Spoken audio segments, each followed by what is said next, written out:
Hello viewers, আসসালামু আলাইকুম। Smart Bangladesh গড়ার প্রত্যয়ে সিকিউরড ও নিরাপদে ক্যাশলেস ট্রানজ্যাকশন নিশ্চিত করার লক্ষ্যে সময়োপযোগী দারুণ একটি অ্যাপস নিয়ে আসছে অগ্রণী ব্যাংক, যার নাম অগ্রণী স্মার্ট ব্যাংকিং অ্যাপ। আপাতত savings account, super savings account এবং স্কুল ব্যাংকিং অ্যাকাউন্ট দিয়ে রেজিস্ট্রেশন করতে পারবেন। শুধু চেক ছাড়াই টাকা উত্তোলন বা অগ্রণী ব্যাংক সহ অন্যান্য ব্যাংকের যে কোনো অ্যাকাউন্টে টাকা ট্রান্সফারের মধ্যে সীমাবদ্ধ নয় অ্যাপটি। আপনি চাইলে বিকাশ, নগদে transfer, balance check, account statement সহ লোন ক্যালকুলেশনের মাধ্যমে মাসিক কিস্তির পরিমাণ ও মোট সুদ জেনে নিতে পারবেন। ইভেন অগ্রণী ব্যাংকের যে কোনো শাখা ও এটিএম বুথের ম্যাপ অনুযায়ী লোকেশন জেনে নিতে পারবেন। এছাড়া সুযোগ রয়েছে এক্সচেঞ্জ রেট জানার। আজকের ভিডিওটি আমি দুটি অংশে ভাগ করেছি। প্রথম অংশে আলোচনা করব রেজিস্ট্রেশন প্রক্রিয়া নিয়ে এবং সেকেন্ড পোর্শনে আলোচনা করব অ্যাপটির সুবিধাসমূহ এবং সহজভাবে কিভাবে অ্যাপটি ইউজ করবেন এই সংক্রান্ত টেকনিকগুলো আমি আলোচনা করব। অগ্রণী স্মার্ট ব্যাংকিং অ্যাপ সম্পর্কে ক্লিয়ার ধারণা পেতে ভিডিওটি না টেনে শেষ পর্যন্ত দেখার অনুরোধ রইল। আর পুরো সময় জুড়ে আপনাদের সাথে রয়েছি আমি আব্দুল্লাহ আল মামুন। চলুন শুরু করা যাক। অগ্রণী স্মার্ট ব্যাংকিং অ্যাপে কীভাবে রেজিস্ট্রেশন করতে হয় চলুন দেখি। আমি এখন প্লে স্টোরে যাচ্ছি। প্লে স্টোরের সার্চ অপশনে অগ্রণী স্মার্ট ব্যাংকিং অ্যাপ লিখে সার্চ দিচ্ছি। দেন ইনস্টল অপশন চলে আসছে, ইনস্টল করে নিচ্ছি। এখন আমি ওপেন বাটনে ক্লিক করে নিচ্ছি। দেন শুরু করুন অপশন সিলেক্ট করে নিচ্ছি। এখন রেজিস্ট্রেশন করুন সিলেক্ট করে নিচ্ছি। দেন পরবর্তী বাটনে প্রেস করে নিচ্ছি। এখানে অ্যাকাউন্ট নম্বর, মোবাইল নম্বর, জাতীয় পরিচয়পত্র নম্বর, জন্ম তারিখ দিয়ে শর্তাবলীর সাথে একমত টিক মার্ক দিয়ে আমি অনুসন্ধান করুন সিলেক্ট করে নিচ্ছি। দেন মোবাইল নম্বরে একটি ওটিপি নম্বর চলে আসছে, তা ইনপুট দেওয়ার পর নিশ্চিত করুন সিলেক্ট করে নিচ্ছি।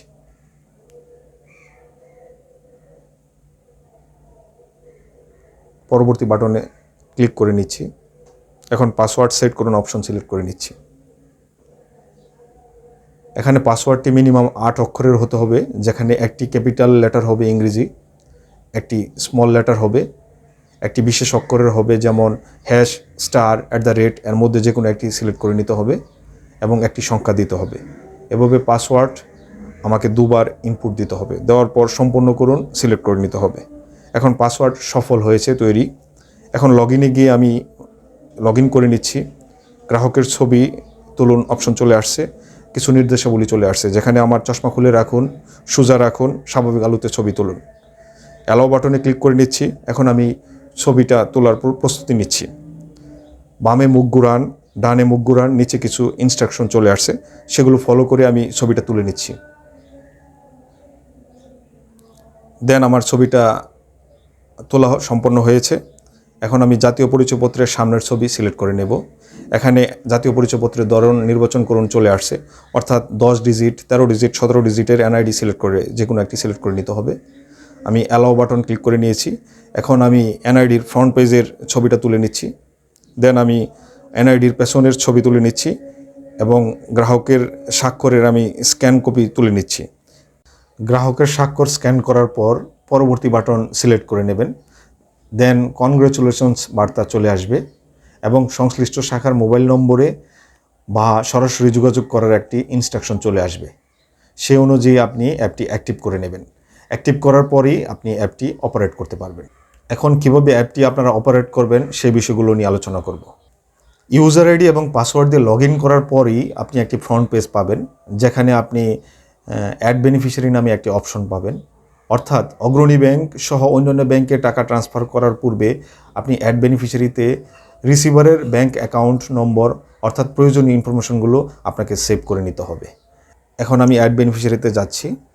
যাওয়ার পর আমি এখানে বেনিফিশিয়ারির ধরন পাবো অগ্রণী ব্যাংক অ্যাকাউন্ট বা অন্যান্য ব্যাংক অ্যাকাউন্ট। আমি অগ্রণী ব্যাংক অ্যাকাউন্ট সিলেক্ট করে নিচ্ছি। এখানে অগ্রণী ব্যাংকের অ্যাকাউন্ট নাম্বারটি দেওয়ার পর অটোমেটিক্যালি সকল ইনফরমেশন ফিল আপ হয়ে যাবে। দেন আমার এখানে বেনিফিশিয়ারি অ্যাড করে নিতে হবে। এখন আসি আবার অ্যাড বেনিফিশিয়ারিতে। এখন অন্যান্য ব্যাংক অ্যাকাউন্ট আমি সিলেক্ট করে নেব। দেন এখানে প্রয়োজনীয় সকল ইনফরমেশনগুলো সঠিকভাবে কেয়ারফুলি আমি এখানে ফিল আপ করবো। এখানে কোনো একটি ইনফরমেশন ভুল হলে আমার অ্যাকাউন্ট ডেবিট হবে ঠিকই, কিন্তু রিসিভারের অ্যাকাউন্টে ক্রেডিট হবে না। এই জন্য আমাকে 3 থেকে 4 কর্মদিবস পর্যন্ত ওয়েট করতে হবে রিফান্ডের টাকাটা পুনরায় আমার অ্যাকাউন্টে ক্রেডিট হওয়ার জন্য। অ্যাপসের ফ্রন্ট পেজে ব্যালেন্স দেখুন অপশন রয়েছে, সেটাকে ক্লিক করে আমি যে কোনো অ্যাকাউন্টের ব্যালেন্স দেখে নিতে পারবো। বামে টেনে অন্যান্য অ্যাকাউন্টগুলো আমি চেক করে নিতে পারবো। এখন আমি অ্যাপটির ফ্রন্ট পেজের ট্রান্সফার অপশনে যাচ্ছি। এখানে আমি নিজস্ব অ্যাকাউন্টে ট্রান্সফার, অগ্রণী ব্যাংকের অন্যান্য অ্যাকাউন্টে ট্রান্সফার, অন্য ব্যাংকের অ্যাকাউন্টে ট্রান্সফার, বেনিফিশিয়ারি ব্যবস্থাপনা অপশন পেয়ে যাচ্ছি। আমি বেনিফিশিয়ারি ব্যবস্থাপনায় যাচ্ছি, যেখানে অলরেডি আমি বেনিফিশিয়ারি অ্যাড করেছি। আমি চাইলে এখান থেকে রিমুভ অথবা আপডেট করে নিতে পারবো। এখন আমি নিজস্ব অ্যাকাউন্টে ট্রান্সফার, আমি সেই অপশনে যাচ্ছি। এখানে আমি প্যারক অ্যাকাউন্ট সিলেক্ট করে নেব, যে অ্যাকাউন্টে সেন্ড করব সেই অ্যাকাউন্টটি সিলেক্ট করে নেব। আমি এখানে ট্রানজ্যাকশন লিমিট দেখুন অপশন পেয়ে যাচ্ছি, অর্থাৎ আমি দিনে সর্বোচ্চ কত টাকা সেন্ড করতে পারবো, সর্বনিম্ন কত টাকা সেন্ড করতে পারবো, মাসিক সর্বোচ্চ কত টাকা সেন্ড করতে পারবো, এই সকল বিষয় আমি ট্রানজ্যাকশন লিমিটে পেয়ে যাব। দেন আমি অগ্রণী ব্যাংকের অন্যান্য অ্যাকাউন্টে ট্রান্সফার অপশনে যাচ্ছি, প্যারক অ্যাকাউন্ট সিলেক্ট করে নিচ্ছি, প্রাপক অ্যাকাউন্ট সিলেক্ট করে নিচ্ছি, আমি ট্রানজ্যাকশন লিমিট দেখতে পাচ্ছি। দেন আমি অন্যান্য ব্যাংকের অ্যাকাউন্টে ট্রান্সফারের অপশন সিলেক্ট করে নিচ্ছি, আমি প্যারক অ্যাকাউন্ট সিলেক্ট করে নিচ্ছি, আমি প্রাপক অ্যাকাউন্ট সিলেক্ট করে নিচ্ছি। দেন আমি এখানেও ট্রানজ্যাকশন লিমিট দেখতে পাচ্ছি। এখন আমি বিকাশ ট্রান্সফার অপশন সিলেক্ট করে নিচ্ছি। এখানে আমি প্যারক অ্যাকাউন্ট দেওয়ার পর প্রাপক অ্যাকাউন্টটি দিতে হবে। যদি বেনিফিশিয়ারিতে অ্যাড করা না থাকে তখন নাম এবং মোবাইল নাম্বার দিয়ে আমাকে বেনিফিশিয়ারি অ্যাড করে নিতে হবে। সেম কাজটি আমার নগদ ট্রান্সফারের বেলাও করতে হবে। এখন আমি বিকাশ নম্বরটি আবার ইনপুট দিচ্ছি, পরবর্তী বাটন সিলেক্ট করে নিচ্ছি। দেন আমার এখানে ম্যাক্সিমাম ইনফরমেশন চলে আসছে। ডাক নামে আমি তাকে যে নামে চিনি সে নামটি দিয়ে আমি পরবর্তী বাটনে ক্লিক করে দিচ্ছি। এখানে আমি প্রাপক অ্যাকাউন্ট সিলেক্ট করে নেব। আসমা আক্তার নামে বেনিফিশিয়ারিতে এখানে অলরেডি অ্যাড হয়ে আছে, আমি সিলেক্ট করে নিচ্ছি। এখন টাকার পরিমাণ সিলেক্ট করে নিচ্ছি। দেন আমি ট্রানজ্যাকশন লিমিট দেখে নিচ্ছি। এখন আমি অগ্রণী স্মার্ট পে অপশন সিলেক্ট করে নিচ্ছি, যেখানে কিউআর নগদ উত্তোলন, কিউআর থেকে কিউআর ফান্ড ট্রান্সফার, আমার কিউআর হিস্টোরি নামে অপশন পেয়ে যাচ্ছি। আমার কিউআর মানে হচ্ছে আমার নামে আমার অ্যাকাউন্টের বিপরীতে একটি কিউআর কোড চলে আসছে। এটাকে স্ক্যান করে যে কেউ আমার অ্যাকাউন্টে টাকা সেন্ড করতে পারবেন।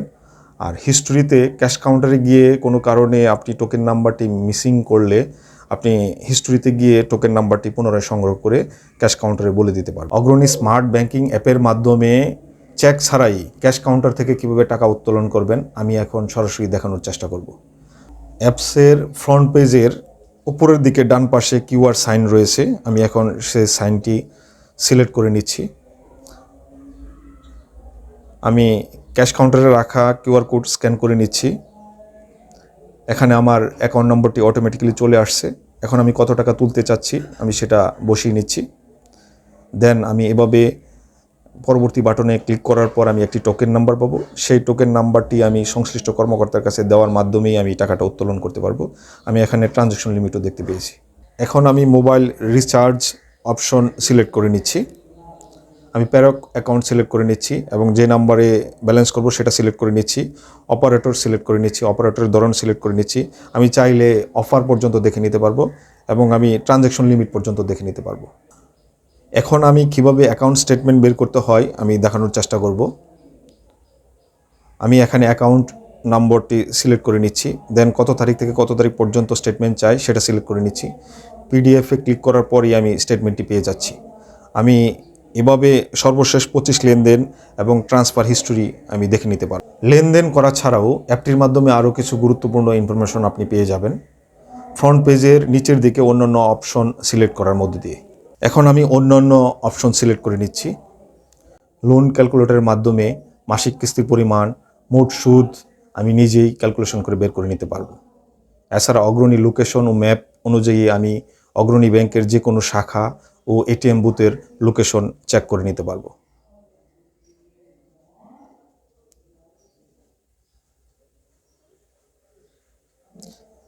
এবং মুনাফার হারের মাধ্যমে আমি সেভিংস অ্যাকাউন্ট, এফডিআর, এবিএসের প্রেজেন্ট ইন্টারেস্ট রেট আমি দেখে নিতে পারবো এবং এক্সচেঞ্জ রেটের মাধ্যমে বিভিন্ন দেশের কারেন্সির ক্রয়মূল্য আমি জেনে নিতে পারবো। লগ ইন পেজের নিচের দিকে সাপোর্ট অপশন সিলেক্ট করে নিচ্ছি। এর মধ্যে দেওয়া কন্ট্যাক্ট নাম্বার ও ইমেল অ্যাড্রেসের মাধ্যমে যে কোনো ধরনের কমপ্লেন জানাতে পারেন এবং ইনফরমেশন জেনে নিতে পারেন। এবং পাসওয়ার্ড ভুলে গেলে পাসওয়ার্ড রিসেট করে নিতে পারবেন। লগ ইন পেজের নিচের দিকে সাধারণ জিজ্ঞাসায় যাচ্ছি, যেখানে অ্যাপ রিলেটেড 50টির অধিক প্রশ্নের আনসার পেয়ে যাবেন। এনআইডি, মোবাইল নম্বর, ডিভাইস সংক্রান্ত সমস্যার সম্মুখীন হলে আপনি এর মধ্যে সমাধান পেয়ে যাবেন।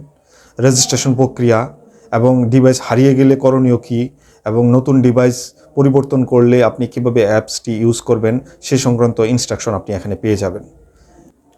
বিশেষ সতর্কতা, অগ্রণী ব্যাংক বা দুয়ার প্রতিনিধি কখনো আপনাদের কাছে কোনো গোপন পিন নাম্বার বা ওটিপি নাম্বার জানতে চাইবে না। আপনারা এই বিষয়ে সতর্ক থাকবেন। আমার ভিডিও নিয়মিত পেতে আমার চ্যানেলটি সাবস্ক্রাইব করে বেল আইকনে ক্লিক দিয়ে রাখবেন। সেই সাথে লাইক, কমেন্ট, শেয়ার করে উৎসাহ প্রদান করার অনুরোধ রইল। আল্লাহ হাফিজ।